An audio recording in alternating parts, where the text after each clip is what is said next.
안녕하세요. 오늘도 사연 살롱을 찾아주셔서 감사합니다. 얼마 전 아들을 장가보낸 엄마예요.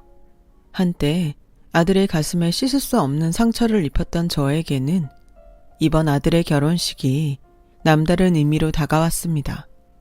과거에 제가 벌였던 과오와 그로 인해 맺어진 인연 때문이었죠. 부모라면 누구나 내 자식만큼은 나보다 나은 삶을 살길 바랄 겁니다. 저 역시 그랬으니까요. 하지만 세상 일이 어디 내 마음대로만 되나요? 그래서 본의 아니게 어미로서 하지 말아야 할 짓을 하고 말았네요. 지금으로부터 15년 전, 저는 남편의 외도로 힘든 시간을 보내야 했어요. 더욱이 용서할 수 없었던 건 남편의 외도 상대가 다름 아닌 제 고향 친구라는 거였어요. 고등학교를 졸업하고 함께 서울의 상경에 동고동락해온 친구는 제게 있어 친자매보다 가까운 사이였고 누구보다 속 얘기를 많이 나눈 친구예요. 그래서 배신감은 이루 말할 수 없었죠. 썩은 가지 잘라내듯 쳐낼 수 있는 대상이 아니라는 게 가장 큰 문제였어요. 함께 해온 시간이 길었던 만큼 제 기억 속엔 친구와의 추억이 가득했거든요. 그러니 기억이 살아있는 한 영원히 고통스러울 수밖에요. 남편이요? 남편한테는 그다지 미련이 없었어요. 신혼 초부터 여자 문제로 말썽을 피워온 인간인지라 애저녁에 마음에서 지웠거든요. 그럼에도 부부의 연을 끊지 못했던 건 하나뿐인 아들 때문이었어요. 내 아들이 부모의 이혼 때문에 남들한테 손가락질 받게 하고 싶지 않았거든요. 그런데 그 마지막 신념마저 무너지게 한 사건이 벌어진 거예요. 바로 제 아들의 한마디 때문이었죠. 제발 내 탓 좀 하지 마. 지긋지긋해. 나 때문에 참고 산다고? 웃기시네. 엄만 그저 혼자 살 용기가 없었던 거야. 그러니까 내 핑계 좀 대지 말라고. 그 말을 듣는 순간 저는 망치로 머리를 3개 얻어맞은 것처럼 정신이 멍했어요. 지도 남자라고 아빠 편을 드는 꼴을 보니 억장이 무너지더라고요.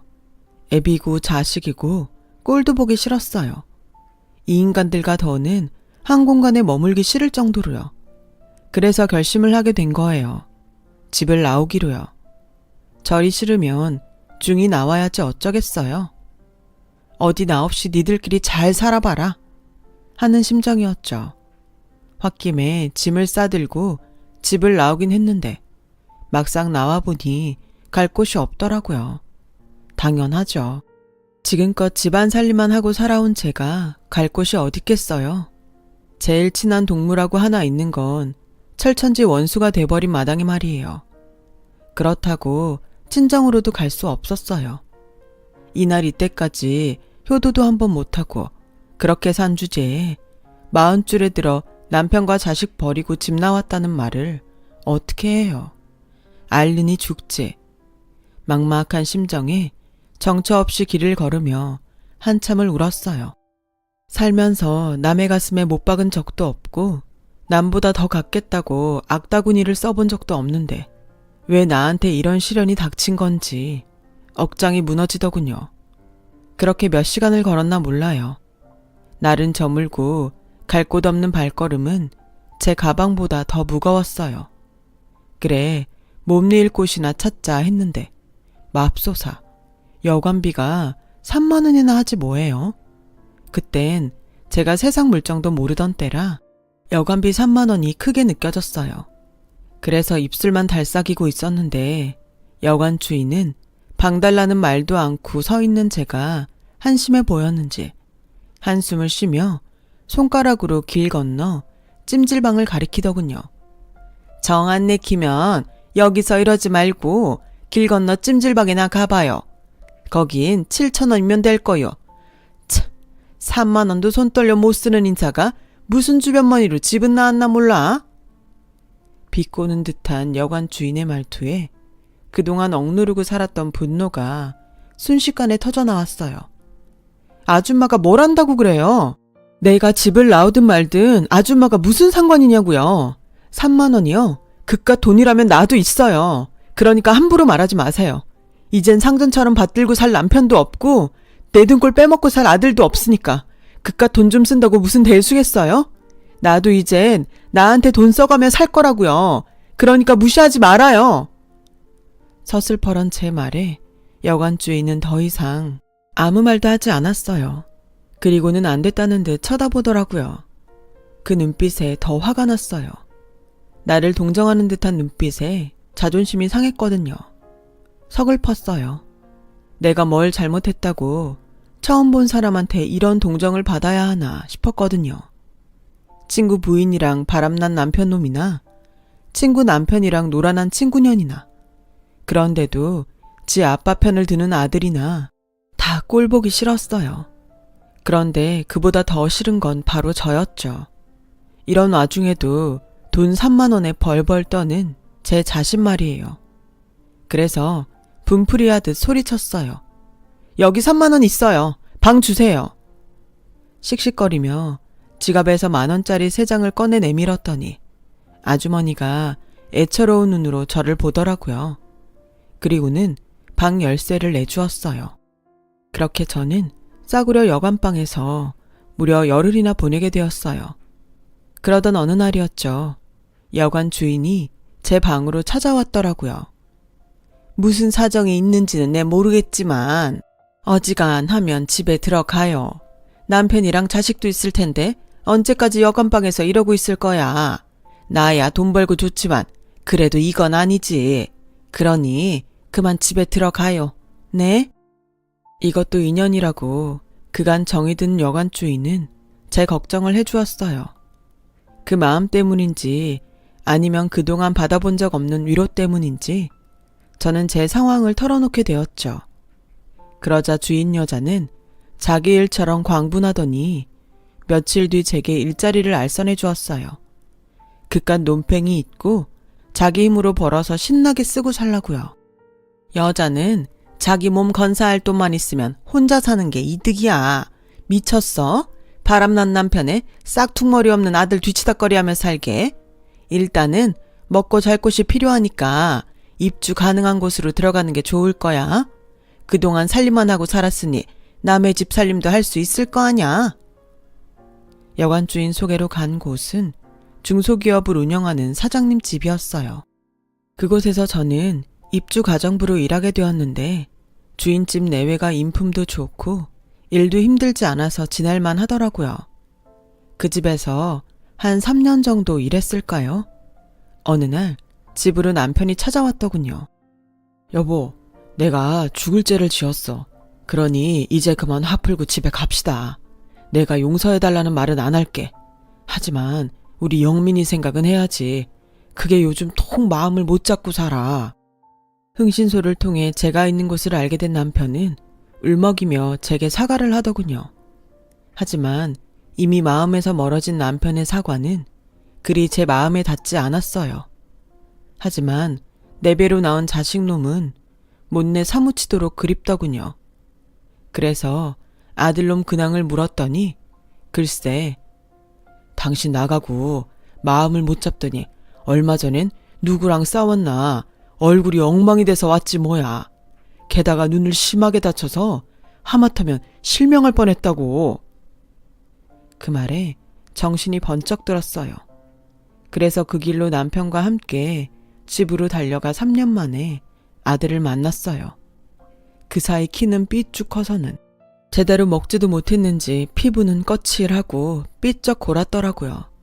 그 모습을 보니 얼마나 가슴이 미어지던지 그간 야속했던 마음은 눈 녹듯 사그라져 버렸고 이게 모두 내 탓인 것만 같아 눈물이 멈추지 않았어요. 그래서 그 길로 주인집 사모님한테 그만두겠다고 했어요. 아들 때문에라도 내가 집에 들어가야 할 것 같다고요. 처음엔 월급을 인상해달라고 이러는 줄 알았던 사모님은 얼마를 올려주면 되겠냐고 묻더군요. 사모님, 설마 제가 자식 새끼 팔아서 돈을 올려받겠다고 이러겠어요? 같은 자식 키우는 입장끼리 어쩜 그런 생각을 하세요? 3년 넘게 저를 봐오셨으면서 저를 그렇게 모르세요? 정말 서운해요, 사모님. 제가 울먹이며 한 소리 했더니 사모님은 너무 미안해하시며 사과하셨어요. 그리고는 의외의 제안을 하더라고요. 네? 파출로 나와달라고요? 어차피 돈은 벌어야 하잖아요. 그럴 거면 딴 데 가서 벌 생각 말고 우리 집에 파출로 오면 되잖아요.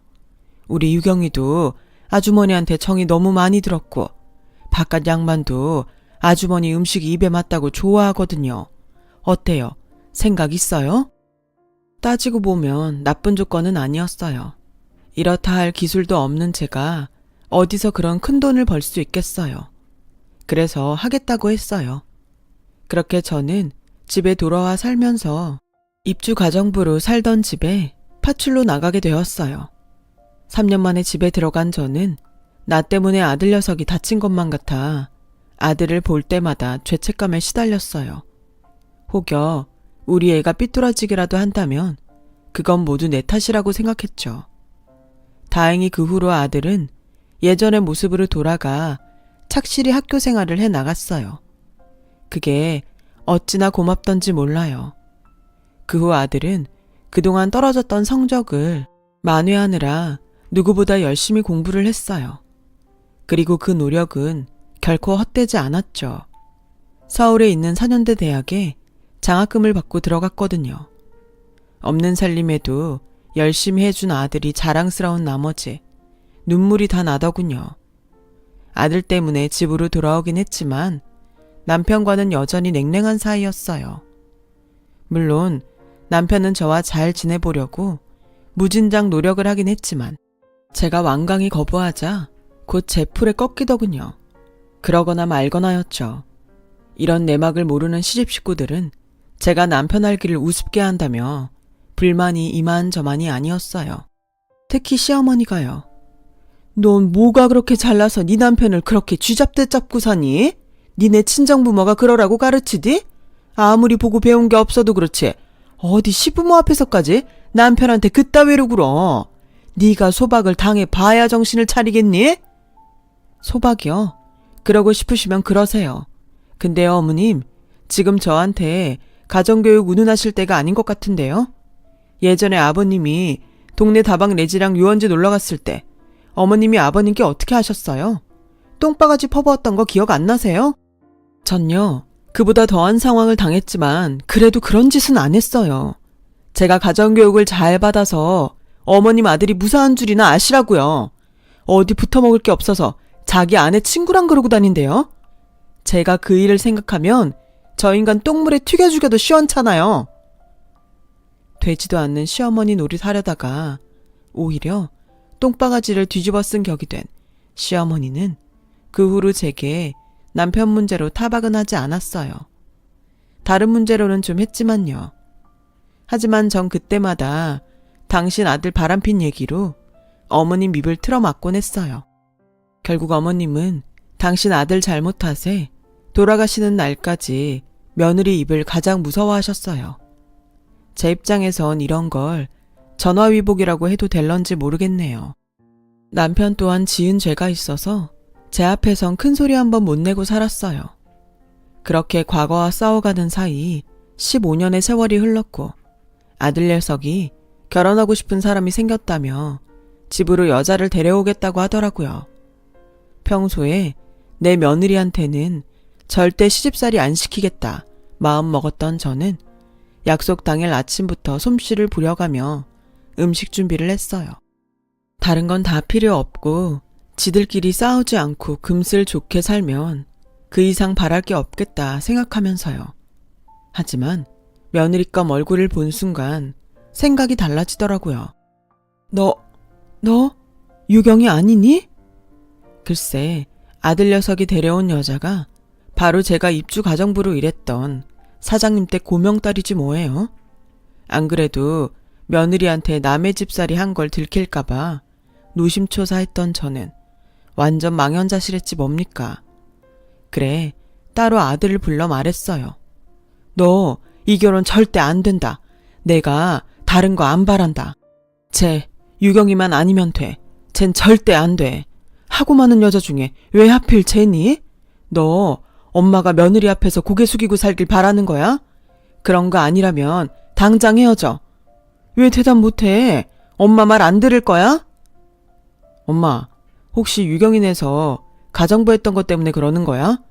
그런 거라면 걱정하지 마. 유경인 그런 일로 엄마 힘들게 할 애 아니니까. 겪어봤으니 엄마가 더 잘할 거 아냐. 주인집 딸이 하도 착하고 예뻐서 며느리 삼고 싶었다며. 그래놓고 이제 와서 왜 이래? 그건 말이 그렇다는 거지, 이놈아. 내가 빤스까지 빨아입히던 애를 어떻게 며느리로 들여. 그래서야 어디 며느리 앞에서 시어머니 위신이 서겠냐고. 너 그렇게 유경이랑 결혼하고 싶으면 이 엄마 죽은 다음에나 해라, 이놈아.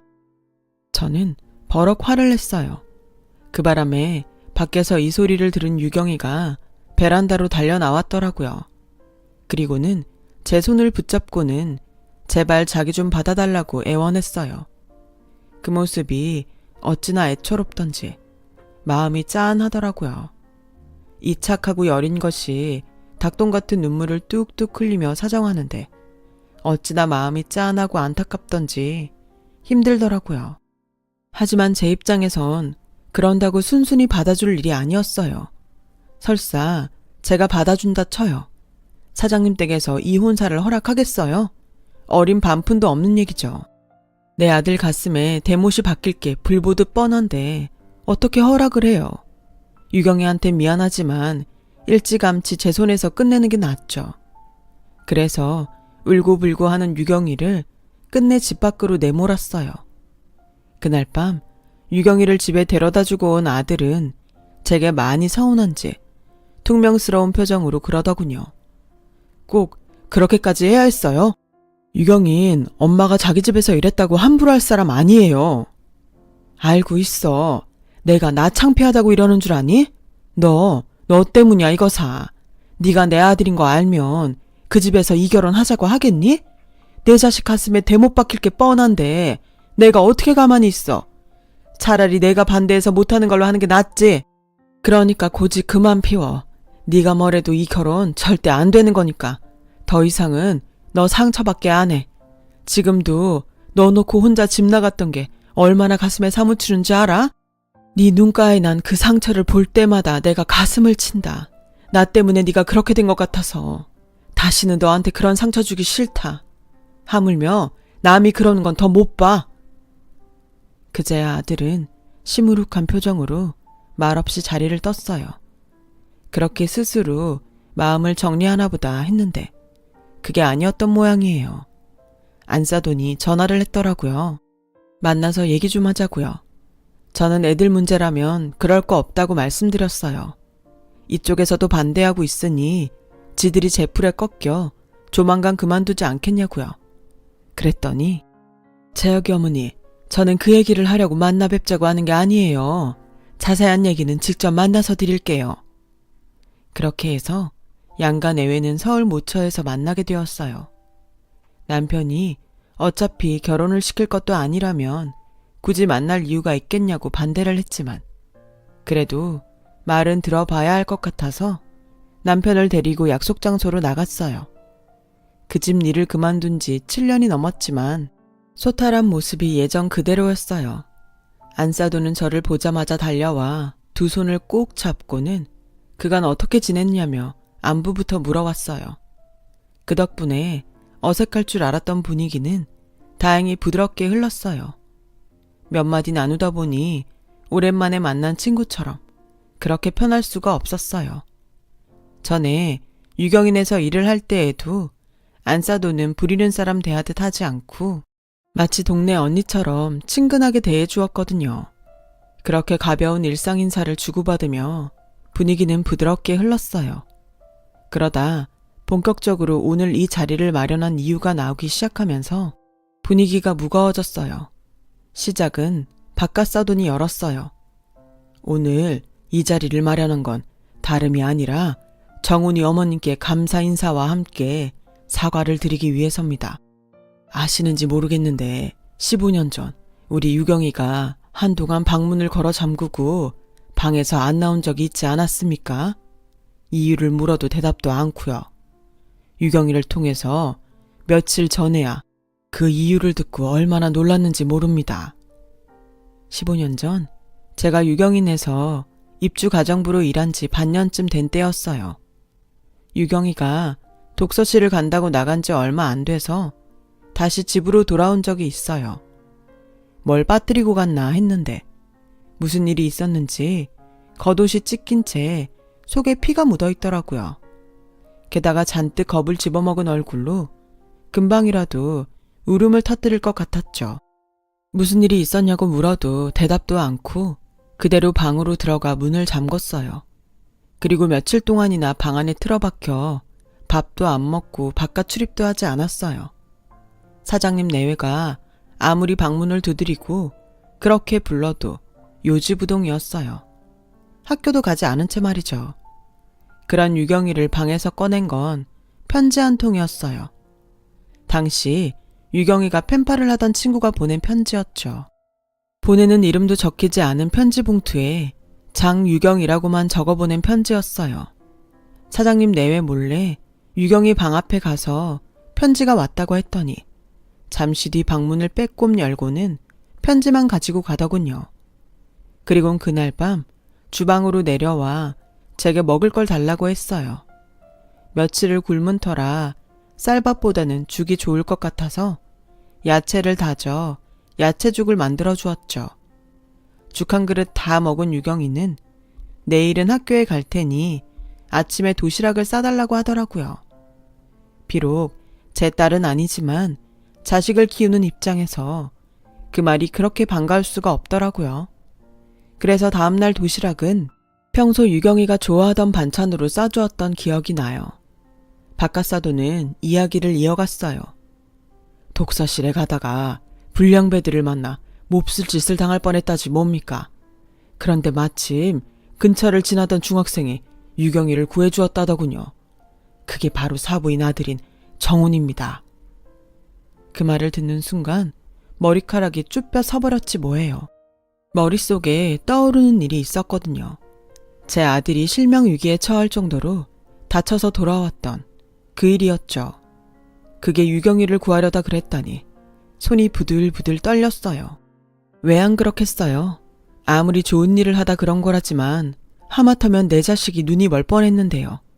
생각이 거기까지 미치고 보니 이 결혼은 절대로 안 되겠다는 생각이 들었어요. 그때였죠. 안사돈이 제 손을 덥석 잡더니 다짜고짜 사돈이라고 부르지 뭐예요. 사돈, 우리가 이런 인연으로 다시 만날 줄 누가 알았겠어요? 우리가 인연은 인연이었나 봐요. 뭐라고요? 인연이요? 누가 그래요? 사모님한테는 제 아들이 자기 딸을 구해준 은인인지 모르겠지만 저한테 유경이는 내 아들을 병신 만들 뻔한 악연으로밖에는 안 보이네요. 사모님한테 유경이가 귀한 것처럼 저한텐 제 새끼가 중하니까요. 그리고요, 저는 이 결혼 결사 반대입니다. 내 눈에 흙이 들어가기 전에는 애들 결혼 절대 안 시킨다고요. 너무 화가 나서 온몸에 열이 확 오르는 기분이었어요. 그런데 그때 바깥사돈이 제 앞에 무릎을 꿇지 뭐예요. 그러자 안사돈도 얼른 무릎을 꿇었어요. 정훈이 어머님, 용서해 주십시오. 부모 마음은 다 같은 건데 저희가 생각이 짧았습니다. 내 자식이 귀하면 남의 자식도 귀한 법인데 정훈이 어머님 마음을 헤아리지 못했어요. 늦었지만 진심으로 사과드립니다. 막상 이렇게까지 과한 사과를 받고 보니 내가 더 못된 시어머니처럼 보이는 것 같아서 기분이 좋지만은 않았어요. 그래서 불편한 마음에 사부인을 억지로 일으켜 세웠어요. 제발 이러지 마세요. 이러시면 제가 뭐가 됩니까? 울고 싶은 사람 뺨치는 것도 아니고. 이러셔도 전 이 결혼 허락 못해요. 그러니까 그렇게 아세요. 유경아, 아줌마가 미안하다. 하지만 난 널 며느리로 들이기 싫어. 네가 싫어서가 아니라 우리가 만난 상황이 불편해서 그런 거니까 너무 상처받지는 말아다오. 미안하다. 저는 그 길로 자리에서 일어나 집으로 와버렸어요. 그런데 그날 밤 제 아들이 술에 잔뜩 취해 돌아왔더라고요. 아들은 저를 보자 제 어깨를 흔들며 자긴 유경이 아니면 안 된다고 울고불고 난리를 치더라고요. 이게 하다하다 술고정으로 지 엄마한테 반항하나 싶었죠. 그래서 아들 손을 뿌리치고 안방으로 들어와 버렸어요.